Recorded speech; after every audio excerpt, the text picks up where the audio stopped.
Hey guys, just want to do a video on my favorite locomotive here on our train set and what of my collection. So it's an AHM Rivarossi 4664 Challenger with the Delaware and Hudson road name, road number 1506.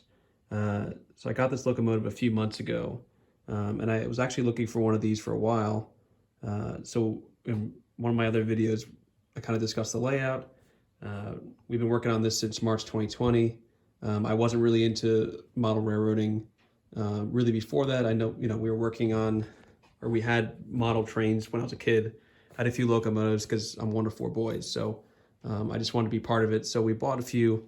I ended up having like an Amtrak P40 and just like a little yard switch, just like this guy right here. So long story short, I went to school up in upstate New York. And I took a lot of history classes and geography classes. And it turns out that Delaware and Hudson ran right by the town I went to school in, which I thought was very interesting. And it was a bridge line between the Midwest and the East Coast. So the whole thing was super interesting to me. And then, I graduated school, didn't really think about it much. And then COVID hit. So, my brothers and I were all kind of here. We were kind of just thinking about things to do since we couldn't go out. So we came down here and started working on things.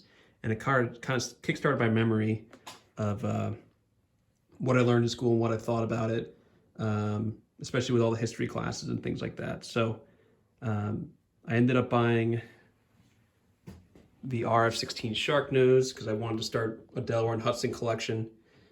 Got that DCC ready for about $80, brand new, unopened, ran great, so I got a good deal on that. And then one of my brothers is really into steam.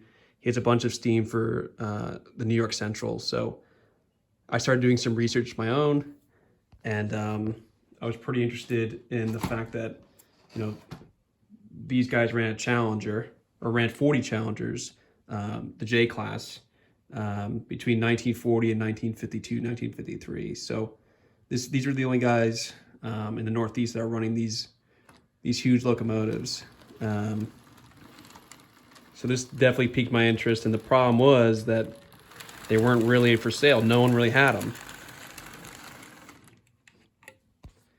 There was nothing newer. There was nothing DCC ready.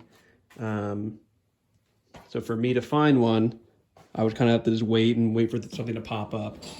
In this case, this one popped up in November. I saw the price for it. I knew I knew how rare it was.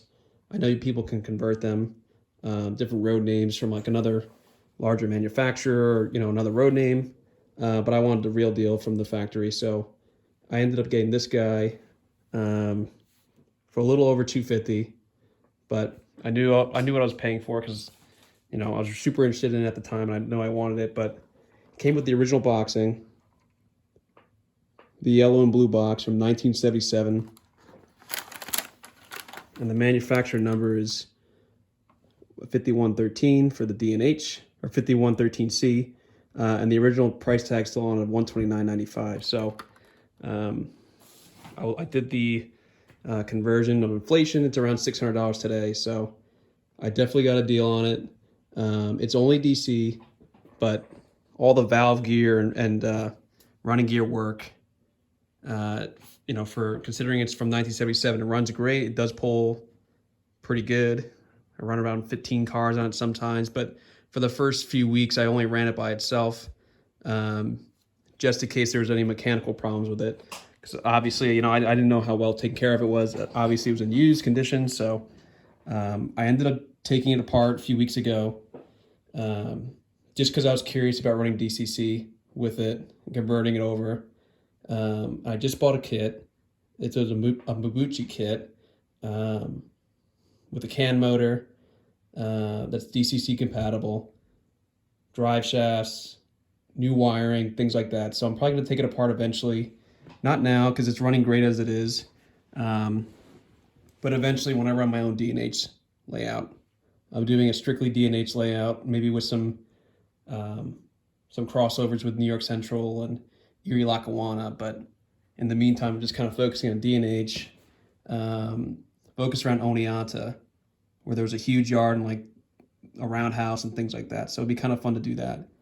But in the meantime, I'm gonna just run it on this layout. Like I said, DC, 1977, runs great, original box. So I know there's probably people that are gonna think that's not a good idea to take it apart and do DCC, but for me to enjoy it for what I bought it for, I want to run it with other trains. I'm not gonna do a block system on a layout. I know it gets a little complicated, so I'll probably end up running DCC.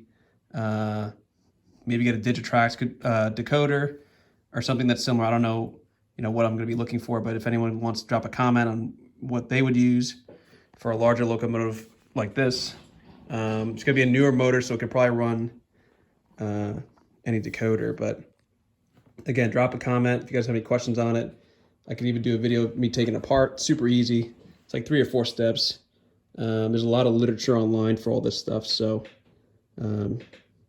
I could leave it in the comments or set it up on a forum or something like that. But yeah, this is it. It's the pride of my fleet, and I hope to keep it around for as long as I can. So, all right, guys, take it easy.